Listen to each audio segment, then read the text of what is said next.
specifically about Romero and his Instagram post. Yeah. So just for anyone who I don't know how you would have missed it, but for anyone who's missed it, Romero came out and this was after the transfer window closed. I don't know how deliberate that was, him waiting to post this until after the window closed, because it was quite a while after the game. Yeah.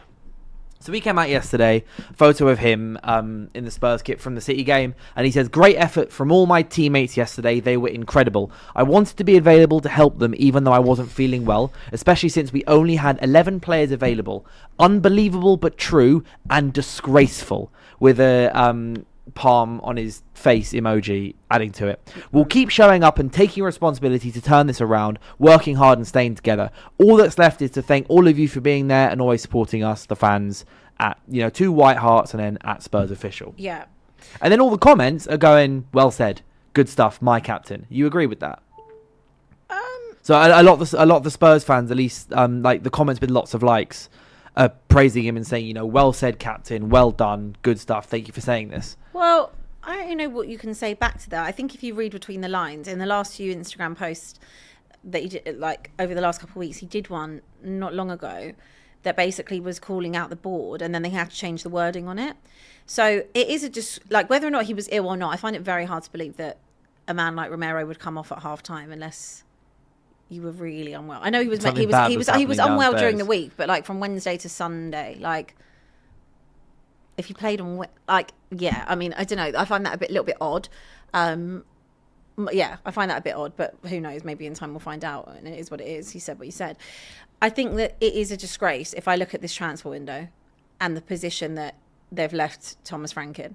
I really do. Yeah. Like, in a week alone, we lost 4 more players, and we've had no attacking options the entire time in his whole tenure. So like, and you've got another like you got 2 competitions still to play. Yeah. And like, this is where I feel really bad for him, because if you are sticking with him and if you are going to back him, then you've got to give him more than Conor Gallagher and 2 kids. One that's going in the under-21s and one that is realistically just not going to play.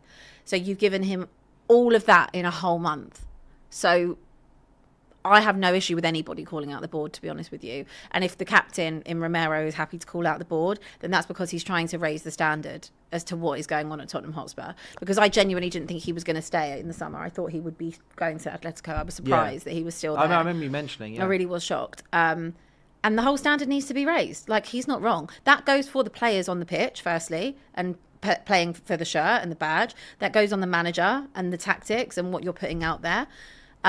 That goes for the whole club in general, like the ambition of the club. I got asked a few weeks ago on Inside Spurs, what do we think the ambition of Tottenham is? And I said, I genuinely don't know. Like, I always, like, they want to say that their ambition is to compete on all fronts. Well, we're not competing in anything. Like, I mean, we could say we're competing in the Champions League, but come on, like, let's be serious. Like, how far are we going to go in that? Expectedly. Yeah. I know it's been unexpected. We finished in the top 4 of it. Somehow, don't know how we've managed that. But let's be real in terms of the expectation in that particular competition.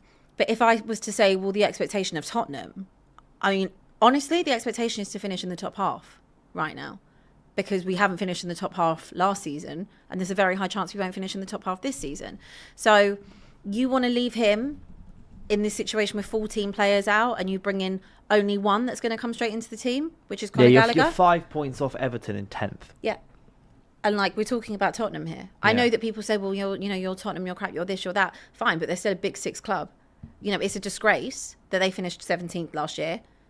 The club that won, I know you finished 17th last year, but also you did win the Europa League. But like I always say, it's one night that made a difference. And obviously it's a big difference because it kind of broke the duck on that, like not winning anything for 17 years.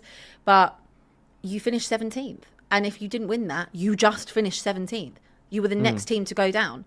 And Spurs this season, like, it's the same.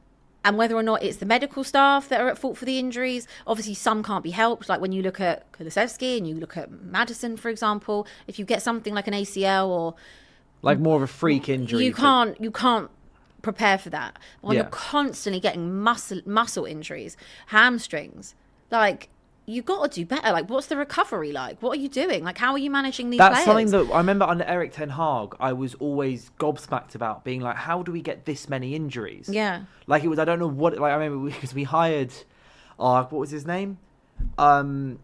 Gary O'Driscoll, the guy we hired, the head of medicine from Arsenal. Yeah. See, Arsenal had all their injury problems. We hired him, had all our injuries, just Yeah. got rid of him. And it was the one thing that Amorim did that I was like, you've done so well here, is Luke Shaw, right, has started every single Premier League game for us this season. He's one of the only players in the Premier League to basically play almost every single minute. Which is crazy if you look at his previous injury injury record. Maddison has been injured. I know he's always been an injury-prone player, and it was a shame because obviously he missed so much of last season, and to come back and then do your ACL was absolutely crazy work. Yeah. The Kulusevski one, we still don't really know when he's back. Literally, no one knows. I think for us as well, the Spurs stuff, it's like the fact it was the timelines are always so wrong. Like, to me, that's such a red flag. It's like, oh yeah, he's got a minor thing, minor this, minor that, and then suddenly Solanke disappears for 3 months. Kulusevski's out for the season, Maddison's out for the season. He comes back, and then he's out for the season again. He's in a pre-season game. It's just absolutely insane. But even like the management for someone like Bergvall in the game against, was it Dortmund? The game against Dortmund that he got injured. Yeah. You know, they make him play on for an extra 5 to 10 minutes and try and make him run it off, and now he's out for 3 months. Yeah. Like, these are things that it's like, have a bit of brain. Have a little bit of a brain That's cell what in there. I found mad when I remember everyone. When you also only had 12 players to pick from. Yeah. When we came to Tottenham Stadium earlier this season, the 2-2 draw, it was Šeško went down after we'd made all our subs. Yeah. And I had like Marcel was coming at me, and we were on United View, and he was going, Šeško should have stayed on. Like, No. the 11th man, just stand there, just occupy the centre-backs. And I'm like, no, because he could get injured longer. He was ended up being out for 6 weeks anyway with the injury that he got there. Yeah, you I can't remember what shouldn't injury play- it was. It's like It's like, no, you anyone. shouldn't play 5-10 minutes Like, more. Whether or not you're a footballer, whether or not you go to the gym, whether or not you're a runner, whatever. If When you've got you're an injured, injury, you're injured. when you're injured, you're injured. Yeah. Training on it is only going to make it 10 times worse. You can talk about, the players of old, the Wayne Rooneys who would play on Roy Keane, but also... But there's a level look to the injury. There's obviously there's a level to the injury, but also then look how Wayne. Wayne Rooney's career ended. Yeah. He was done by the time he was 31, Yeah, no, 32. I just think that, like, when it comes to Spurs, there's so many different factors about levelling up as a club, and it will always start at the top. It will always start with the ownership and how you want to build and move that club forward, how you want to manage that club in terms of ambition. The recruitment is absolutely shocking. So I don't have an issue with the club captain calling out the board. Long may it continue. The only thing, actually, which was probably quite disappointing, because all of the protest and all the frustration is actually at the board, in all honesty, So there was... Well, it's a trickle-down effect, Of course isn't it? it like, is. if it's wrong at the top level, a fish rots from its head, and it's, as has always been rotten. So when you have a look at what they were planning to do with Change for Spurs, so they're the one that organised all the protests and stuff like that. And obviously some people are on board with it, some people don't like it, some people think that it's pointless, whatever. But I appreciate Change for Spurs. They're always trying to drive change. And they staged a protest for 75 minutes. Now, obviously at half-time, that was looking bang on. That it was a walkout at 75 minutes.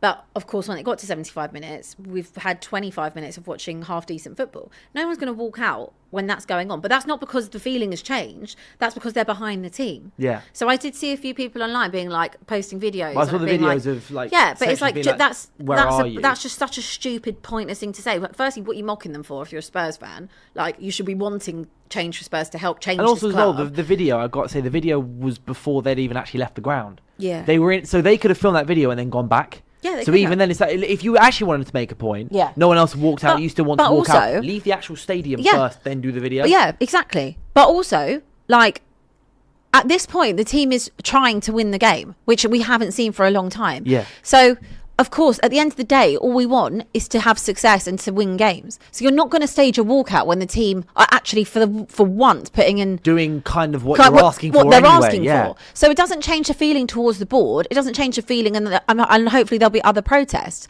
But I think that, like, just pointing that out and being like, oh, no, some type of protest. Well, actually, for once, our team actually showed a little bit of intent and passion towards the badge and tried to go and win a game. So actually, at that point, it's more important to get behind the team and see if we can actually get some points.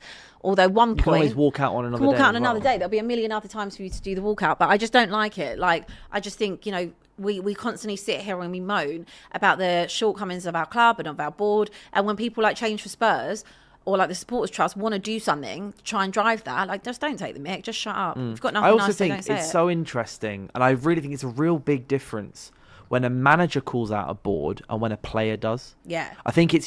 So I remember... So Bruno Fernandes effectively called out our board earlier this season where he didn't call them... So he basically called them out by saying he doesn't feel valued by the board. He didn't feel like, the club value the contribution that he's made over the last few years. And it feels so much more sincere I think Yeah. it really, again, it's Bruno Fernandes captain, Romero captain. Yeah. Like, so if a manager calls that a board, like, we won't go into it again, but the Unai Emery stuff when we were talking about the other week, that was like kind of, like a manager kind of saying something as a signal to the board to be like, hey lads, I need some help. But obviously they ended up getting Douglas Luiz, and I know they still lost against Brentford. We were 10 men, but that's a different story.